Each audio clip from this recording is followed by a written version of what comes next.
Hello, good morning students. तो कल आपने लेक्चर देखा होगा बेसिक्स ऑफ स्टैटिस्टिकल इंट्रोडक्शन। तो अगर आपने वो लेक्चर देख लिया है तो हम नेक्स्ट लेक्चर कंटिन्यू करेंगे। अगर आपने वो लेक्चर नहीं देखा है तो पहले जाकर वो लेक्चर देखें जिसमें आपको सारे बेसिक्स समझ आए। स्टैटिस्टिकल फिजिक्स हम क्यों पढ़ते हैं, कैसे पढ़ते हैं और इसमें क्या कौन से पैरामीटर्स हम स्टडी करते हैं। ठीक है।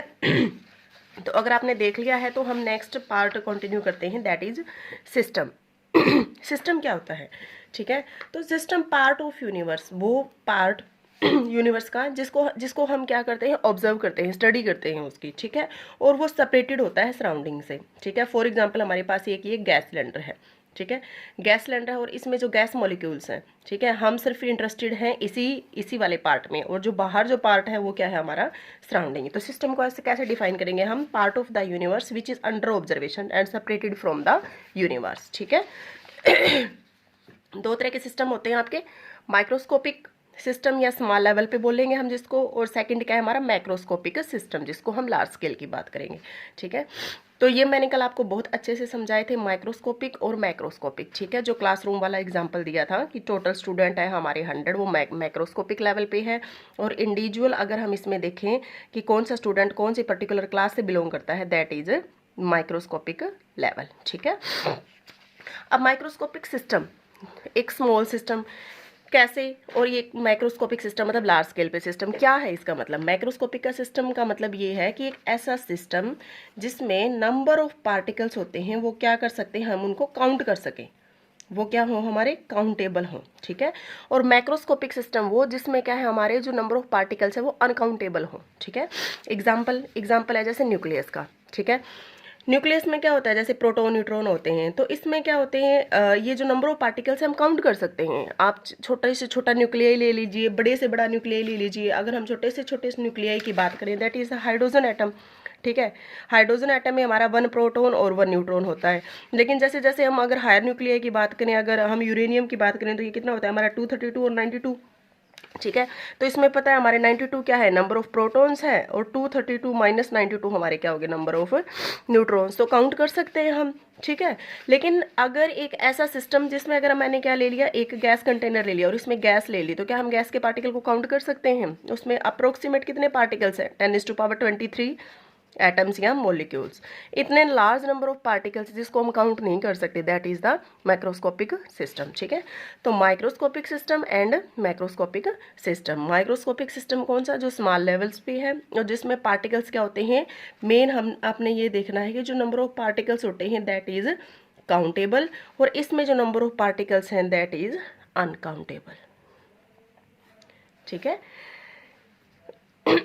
इसके बाद क्या है, इसके बाद हमारा ये है कि जो भी माइक्रोस्कोपिक की, और माइक्रोस्कोपिक आपको पता ही है, इसमें हमने क्या पढ़ा था कल, कि जो माइक्रोस्कोपिक होता है वो क्या है, study of the internal system और deals with the individual levels पे डील करता है वो। और थर्मोडायनामिक्स क्या है कि thermodynamics not interested to know about the individual behaviour, उसको एक क्या है, ओवरऑल बिहेवियर चाहिए, ये इंटरेस्टेड नहीं है, not interested to know about individual behaviour. ठीक है। ये चीज़ें हम बहुत बार पढ़ चुके हैं। ठीक है। नेक्स्ट है हमारा स्टैटिस्टिकल मैकेनिक्स। अब आपकी आते हैं बुकिश लैंग्वेज पे। ठीक है। ये तो हमने सारा का जो बेसिक पढ़ा, वो सारा का सारा हमने आपको एक माइंड में पिक्चर बनाने के लिए मैंने आपको ये सारे देसी से एग्जांपल्स दिए। अब आते हैं हम आपके बुकिश लैंग्वेज पे। देखो, statistical mechanics, it is the branch of science which established the interpretation of microscopic behaviour of system in term of its microscopic constituents. क्या कह रहा है, देखो कि स्टैटिस्टिकल मैकेनिक्स क्या है, एक ऐसी ब्रांच है जिसमें हम इंटरप्रेट करते हैं, किसको इंटरप्रेट करते हैं, सिस्टम के मैक्रोस्कोपिक बिहेवियर को, सिस्टम के मैक्रोस्कोपिक बिहेवियर को in term of its microscopic constituents. कल से मैं आपको यही चीज़ें समझा रही हूँ कि स्टैटिस्टिकल मैकेनिक्स में क्या करते हैं, हम मैक्रोस्कोपिक पैरामीटर्स को निकालते हैं with the help of microscopic constituents. कि मैक्रोस्कोपिक बिहेवियर, मैक्रोस्कोपिक पैरामीटर को निकालने के लिए, जैसे आपका प्रेशर, वॉल्यूम, टेम्परेचर, ये हमने निकालना है, तो इसके लिए हम माइक्रो लेवल पे जाएंगे, मतलब हर पार्टिकल से डील करेंगे कि कौन से पार्टिकल ने इन पर्टिकुलर पैरामीटर्स में कितना कंट्रीब्यूट किया। ठीक है। इंडिविजुअल पार्टिकल्स मतलब ग्रुप ऑफ एटम से डील करेंगे हम, और ये छोटे छोटे ग्रुप्स होंगे, वो आपने कल अच्छे से समझा है सारी चीज़ें। होप आपको समझ आ गई हो। अगर नहीं आया है तो एक बार फिर से आप उसको क्या करें, वीडियो को देख लीजिए, आपको बहुत अच्छे से क्लियर हो जाएगा। ठीक है, तो स्टैटिस्टिकल मैकेनिक्स क्या है, इसमें हम इंटरप्रिटेशन करते हैं माइक्रोस्कोपिक बिहेवियर पार्टिकल का, ठीक है, in the term of microscopic constituents. आपको बहुत अच्छे से क्लियर हो जाएगा। अभी मैं आपको एक एग्जांपल की हेल्प से समझाऊंगी। आपने ये रिलेशन सब बच्चों ने पढ़ा है, S इज इक्वल टू के एल एन ऑफ ओमेगा। ठीक है, S क्या होती है हमारी, एंट्रोपी ऑफ द सिस्टम, और ये क्या है हमारा, ये है हमारा माइक्रोस्टेट्स। ये रिलेशन क्या है, ये रिलेशन हमारा रिलेशन है, किस में रिलेशन है हमारा, मैक्रोस्कोपिक पैरामीटर और माइक्रोस्कोपिक में। एस हमारा क्या है, मैक्रोस्कोपिक पैरामीटर है, और ये हमारा क्या है, ये हमारा है माइक्रोस्कोपिक पैरामीटर।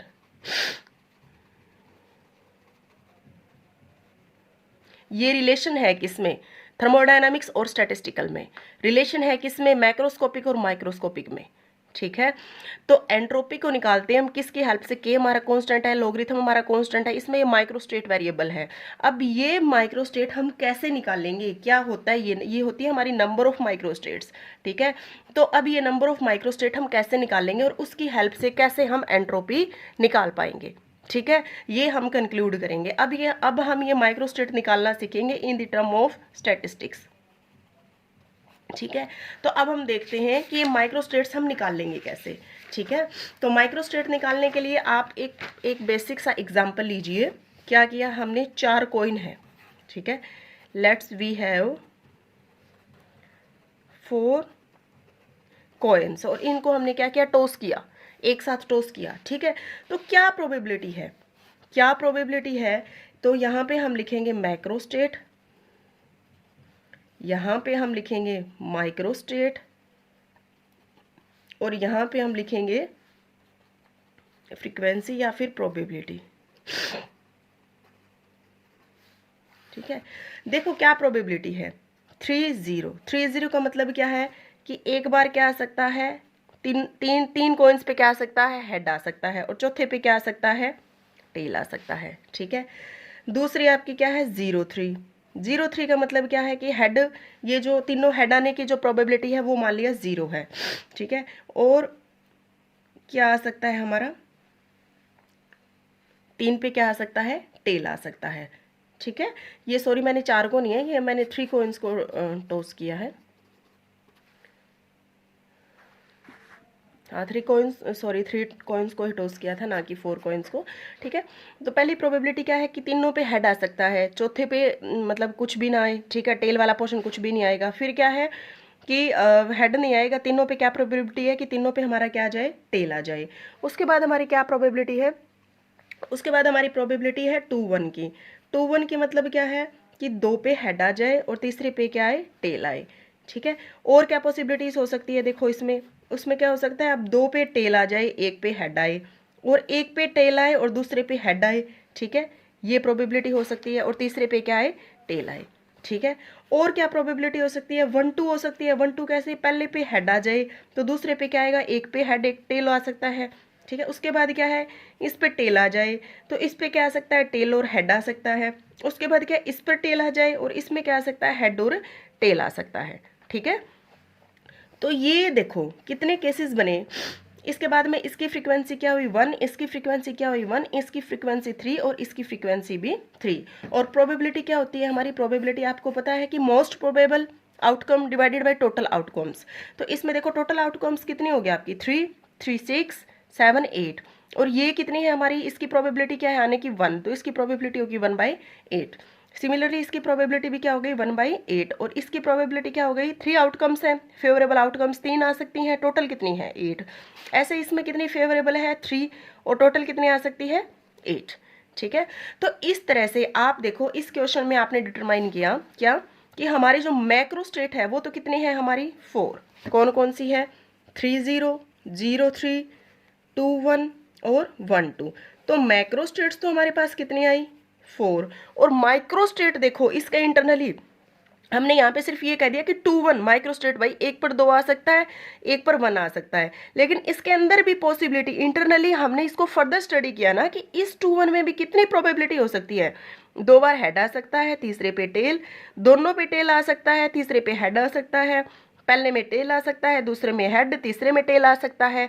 फर्दर 1 2 में क्या प्रोबेबिलिटी हो सकती है, एक में हेड आ सकता है, इसमें हेड टेल आ सकता है, दूसरे में टेल फिर टेल हेड आ सकता है, तीसरे में फिर टेल और फिर दूसरे में हेड और तीसरे में टेल आ सकता है।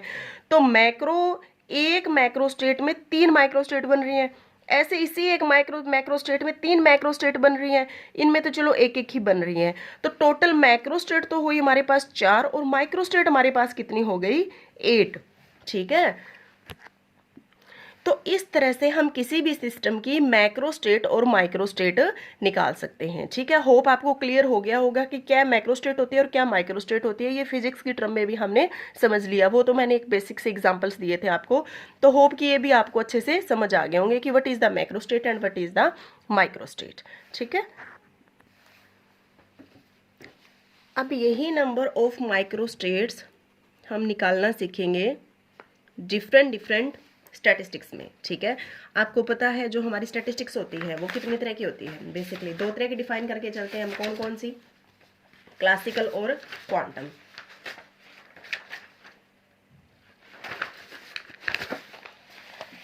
ठीक है, 2 तरह की स्टैटिस्टिक्स हम बेसिकली मान के चलते हैं, classical statistics and second is the quantum statistics. और क्वांटम स्टैटिस्टिक्स को फर्दर हम फिर 2 पार्ट्स में डिवाइड करते हैं। कौन कौन सी, बोस-आइंस्टीन जिसको हम बीई स्टैटिस्टिक्स भी बोलते हैं, और सेकंड इज फर्मी-डिराक स्टैटिस्टिक्स जिसको हम एफडी स्टैटिस्टिक्स भी बोलते हैं। ठीक है, ये आपको पता है कि बोस पार्टिकल्स पे एप्लीकेबल होती है।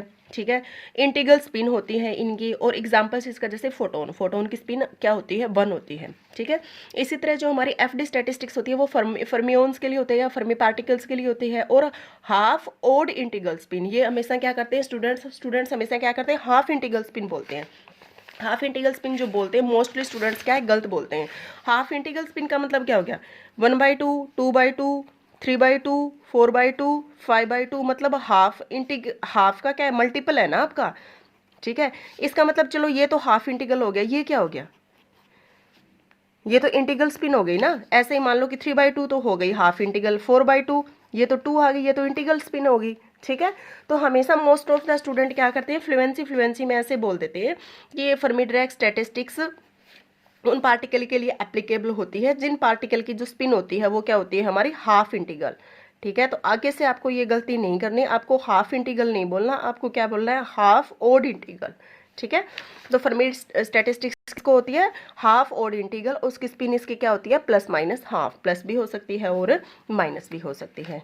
ठीक है, ये स्टैटिस्टिक्स हम धीरे धीरे डिटेल वाइज सारी की सारी पढ़ेंगे, लेकिन इससे पहले क्या है कि हम नंबर ऑफ माइक्रोस्टेट्स निकालना सीखते हैं। ठीक है, नंबर ऑफ माइक्रोस्टेट्स हम कैसे निकालेंगे डिफरेंट स्टैटिस्टिक्स के लिए, इन तीनों स्टैटिस्टिक्स के लिए। ठीक है, तो सबसे पहले आते हैं हम किस पे, हमारी जो मैक्सवेल बोल्ट्जमैन स्टैटिस्टिक्स है। ठीक है, उसके लिए बेसिकली फॉर्मूला क्या होता है, उसके लिए बेसिकली फॉर्मूला होता है GI की पावर NI। ठीक है, ये भी आगे एक्सप्लेन करूँगी कि क्या है ये GI और NI। आगे है हमारी बोस-आइंस्टाइन स्टैटिस्टिक्स जिसका क्या फॉर्मूला होता है, NI + GI - 1 factorial divided by NI factorial और GI - 1 फैक्टोरियल। ठीक है, third one is FD statistics. FD statistics क्या होती है, इसको ऐसे भी लिख सकते हैं GI की पावर NI, या सिंपल इसको कैसे याद करोगे आप, GI factorial divided by NI factorial, GI - NI factorial, GI over NI और GI - NI फैक्टोरियल। ठीक है, ये क्या है GI, ये GI है number of single particle system, और NI क्या है, NI है हमारा number of particle in the system. ये मैं आपको बहुत अच्छे से एग्जाम्पल से समझाऊंगी, तभी तो हम कहते हैं कि थ्योरेटिकल जो मास्टर डिग्री के स्टूडेंट्स हैं उनके लिए बेसिक इन्फॉर्मेशन है मेरी, कि ये चीज़ें अगर आप ऐसे ही पढ़ोगे ना तो ये आपको भूल भुलैया सी लगेगी कि क्या फैक्टोरियल NI, क्या GI। लेकिन जब यही प्रॉब्लम्स, यही फॉर्मूलाज जब हम क्या करते हैं न्यूमेरिकल्स में या प्रॉब्लम में इंप्लीमेंट करते हैं, तो ये ऐसे कैसे ना पिक्चर पूरी जो निमोनिक्स बन जाते हैं आपके माइंड में, ठीक है। तो ये जब इन न्यूमेरिकल्स, इन फॉर्मूलाज को जब आप इंप्लीमेंट करोगे ना क्वेश्चंस पे, तो आपको ये बहुत अच्छे से ऐसे याद होते हैं कि कभी नहीं भूलते फिर आप, ठीक है। तो सबसे पहले तो देखो जीआई क्या होते हैं, number of single particle system, या जिसको हम डीजरनेसी भी बोलते हैं, ठीक है। डीजरनेसी क्या होते हैं कि सपोज करो कि हमारे पास 5 पार्टिकल्स हैं, या 3 पार्टिकल से मान लेती हूँ एक बार मैं, ठीक है। 3 एनर्जी लेवल्स हैं, ठीक है, और 3 पार्टिकल्स हैं हमारे पास। मान लो ये एनर्जी है इसकी 0, इसकी एप्सिलॉन, इसकी 2 एप्सिलॉन, ठीक है। ये डीजरनेसी होती है। ये 3 एनर्जी लेवल्स हैं, डिफरेंट डिफरेंट एनर्जी लेवल्स है ना। ये number of single particle system में मतलब एक पार्टिकल के लिए 3 एनर्जी स्टेट्स हैं, तो जीआई की वैल्यू यहाँ पे क्या हो गई 3, ठीक है। और ऐसे मैंने कह दिया कि 2 पार्टिकल्स हैं, तो एनआई कितने हो जाएंगे 2। अगर मैं ये कह दूं कि नंबर ऑफ पार्टिकल्स 4 है और इन 4 पार्टिकल्स को इन 3 में डिस्ट्रीब्यूट करना है, या फिर मैं ऐसे कह दूं कि मेरे पास नंबर ऑफ पार्टिकल्स 10 है और इन 3 में ही हमें क्या करना है, डिस्ट्रीब्यूट करना है, तो ये होती है हमारी डीजरनेसी, ठीक है। आपने ये भी पढ़ा होगा कि जो हमारे एनर्जी डीजरनेसी है ना, कि जो मान लो ये हमारा ग्राउंड स्टेट है और ये क्या है हमारा एक्साइटेड स्टेट है, तो ये भी पढ़ा होगा कि जो एक्साइटेड स्टेट है दैट इज ट्रिपली डीजरनेट। ट्रिपली डीजरनेट का मतलब क्या है, ये आपने एटॉमिक एंड मॉलिक्यूलर फिजिक्स में भी पढ़ा होगा कि जो ये मान लो ग्राउंड स्टेट है और ये एक्साइटेड स्टेट है, ये फर्दर क्या है 3 स्टेट्स में डिवाइड हो गई है। तो इस जो ग्राउंड स्टेट की अगर मैं हम डीजरनेसी निकालेंगे, तो ग्राउंड स्टेट की डीजरनेसी आएगी हमारे पास 1, और एक्साइटेड स्टेट की अगर मैं डीजरनेसी की बात करूँ तो यहाँ पे हमारी डीजरनेसी आएगी 3, ठीक है। ये भी चीज़ें हम धीरे धीरे करके आगे पढ़ेंगे, लेकिन फिलहाल आप क्या है इन्हीं पे कंसंट्रेट करो। हम क्या सीख रहे हैं, नंबर ऑफ माइक्रोस्टेट निकालना। नंबर ऑफ माइक्रोस्टेट किसके लिए, तीनों स्टैटिस्टिक्स के लिए, एमबी के लिए, बीई के लिए और एफडी के लिए। एमबी के लिए ये फॉर्मूला होता है, बी के लिए ये फॉर्मूला होता है, एफडी के लिए ये फॉर्मूला होता है। स्टेप बाय स्टेप चलेंगे तो आपको सब कुछ चीज़ें ईजिली और बहुत अच्छे से समझ आती चली जाएंगी, ठीक है। फिलहाल हम इन पे एक प्रॉब्लम करते हैं, न्यूमेरिकल करते हैं, ताकि ये आपको अच्छे से समझ आ जाए। तो देखो एक प्रॉब्लम लेती हूँ मैं, जिसको आपको क्या है अच्छे से क्लियर हो जाएगा। देखो, consider a system of 2 atoms, ठीक है, having only energy 0 epsilon 2 epsilon. The system is in with heat reservoir at temperature T। Calculate the microstate. किसके लिए कैलकुलेट करनी है, MB के लिए, BE के लिए और FD के लिए, ठीक है। देखो सबसे पहले आपको पता चल रहा है 2 एटम्स हैं, तो Ni की जो वैल्यू है वो कितनी हो गई हमारी 2। उसके बाद कह रहा है कि उन 2 पार्टिकल्स को, 2 एटम्स को हमने किस में सेट करना है, 3 एनर्जी लेवल्स में जिसकी वैल्यू क्या है 0 एप्सिलॉन और 2 एप्सिलॉन, ठीक है। तो हमने ये बताना है, और सिस्टम क्या है हमारा इक्विलिब्रियम में। हमें माइक्रोस्टेट कैलकुलेट करनी है। फिलहाल हमें ना डिस्टिंग्विशेबल इनडिस्टिंग्विशेबल वो कंसेप्ट हम धीरे धीरे आगे पढ़ेंगे। फिलहाल मैं आपको माइक्रोस्टेट कैलकुलेट करना सिखा रही हूँ with the help of formula, ठीक है। तो सबसे पहले आप देखो आपके पास फॉर्मूला है, एमबी स्टैटिस्टिक्स के लिए आपने क्या किया था, GI की पावर NI, ठीक है। GI की वैल्यू आपके पास यहाँ से आ गई। कितने एनर्जी लेवल्स हैं आपके पास 3, और तीनों डीजरनेट है, तो GI की वैल्यू क्या आ गई हमारे पास 3, ठीक है। इस फॉर्मूले में जब आप लगाएंगे GI कितनी है 3 और NI नंबर ऑफ पार्टिकल्स कितने हैं 2, तो 9 माइक्रोस्टेट्स आपके पास आ जाएंगे। मतलब क्या है, ये जो 2 पार्टिकल है ना, 9 माइक्रोस्टेट का मतलब देखो स्टूडेंट्स क्या है कि ये 2 पार्टिकल अपने आप को इन 3 एनर्जी लेवल में किस तरह अरेंज करेंगे, ठीक है। इसमें क्या है, हो सकता है 1 2 3, हो सकता है दोनों पार्टिकल्स यहाँ पे चले जाएं। नेक्स्ट पॉसिबिलिटी क्या है, दोनों पार्टिकल्स यहाँ जाएं। तीसरी पॉसिबिलिटी क्या है, दोनों पार्टिकल्स यहाँ जाएं। चौथी पॉसिबिलिटीज क्या है, एक पार्टिकल यहाँ जाए, एक यहाँ जाए। पांचवी क्या है, एक पार्टिकल यहाँ जाए, एक यहाँ जाए। छठी क्या है, एक पार्टिकल यहाँ जाए, एक पार्टिकल यहाँ जाए, ठीक है। सातवीं प्रोबेबिलिटी क्या है आपकी, एक पार्टिकल यहाँ हो और दूसरा पार्टिकल कहाँ हो। नेक्स्ट पॉसिबिलिटी आपके दोनों पार्टिकल्स यहाँ हो सकते हैं। नेक्स्ट पार्टिकल पॉसिबिलिटी क्या है, आपके दोनों पार्टिकल्स यहाँ पर हो सकते हैं। तो इस तरह से क्या है हमारी कि डिफरेंट जो माइक्रो स्टेट्स है, ये मैं आगे इन फ्यूचर आपको जो एग्जांपल्स आएंगे उसमें बहुत अच्छे से समझाऊंगी। फिलहाल क्या है, मैंने एक मोटा मोटा सा आइडिया दिया है कि ये जो 2 एटम्स जो हमें गिवन है, ये 2 एटम्स अपने आप को इन 3 एनर्जी लेवल्स में कैसे अरेंज करेंगे जब हम क्लासिकल स्टैटिस्टिक्स से डील करेंगे, ठीक है। क्वांटम स्टैटिस्टिक्स बिल्कुल डिफरेंट होती है, जिसमें आपके फर्मियोन्स और बोसोन आ जाते हैं, डिस्टिंग्विशेबल और इनडिस्टिंग्विशेबल, और फर्दर फिर उनमें रूल आ जाते हैं, जैसे बोस-आइंस्टाइन स्टैटिस्टिक्स। FT हमारी हमेशा पोली एक्सक्लूसिव प्रिंसिपल फॉलो करती है, ये फॉलो नहीं करती, ठीक है। तो फर्दर बहुत ज़्यादा नंबर ऑफ रिस्ट्रिक्शंस इन दोनों पे अप्लाई होंगी। फिलहाल हम क्या सीख रहे हैं, नंबर ऑफ माइक्रोस्टेट निकालना। ठीक है, तो हमने निकाल ली, हमारी क्या आ गई, एमपी के लिए कितनी आ गई, 9 आ गई। ठीक है, इसी तरह हमने क्या करना है, बोस-आइंस्टाइन स्टैटिस्टिक्स, इसके लिए हमें अप्लाई करना है। तो इसके लिए हमारे पास क्या आ जाएगी, इसके पास क्या करेंगे, देखो एन हमें कितना गिवन है 2 प्लस जी कितना है 3 -1 फैक्टोरियल डिवाइडेड बाय एन कितना है 2 फैक्टोरियल और जी कितना हो जाएगा 2 फैक्टोरियल। ठीक है, जब हम इसको सोल्व करेंगे तो हमारे पास आएगी 6 माइक्रोस्टेट्स। ठीक है, इसी तरह से हमने इसको क्या करना है, फर्मी डिराक्स को सोल्व करना है। तो जी कितना है हमारा, जी हमारा है 3 फैक्टोरियल डिवाइडेड बाय एन कितना है 2 फैक्टोरियल और यहाँ जी माइनस एन कितना हो गया हमारा 1 फैक्टोरियल। ठीक है, तो ये क्या आ गया हमारा 6 डिवाइडेड बाय 2 मतलब 3 नंबर ऑफ माइक्रोस्टेट इसमें पॉसिबल है। तो इस तरह हम क्या करते हैं, डिफरेंट माइक्रोस्टेट निकालते हैं अलग अलग स्टैटिस्टिक्स के लिए। ठीक है, तो नेक्स्ट कंटिन्यू करेंगे हम नेक्स्ट लेक्चर में, तो बने रहिए मेरे साथ। अगर आगे भी आप टॉपिक वाइज अगर सब कुछ सीखना चाहते हैं, स्टडी करना चाहते हैं धीरे धीरे पूरे स्टैटिस्टिक्स को, तो आप चैनल पे बने रहिए और सब्सक्राइब कर लीजिए चैनल को, ताकि जैसे ही नेक्स्ट वीडियो आए तो आपको आते ही तुरंत आपके नोटिफिकेशंस आपको मिल जाए। Thank you.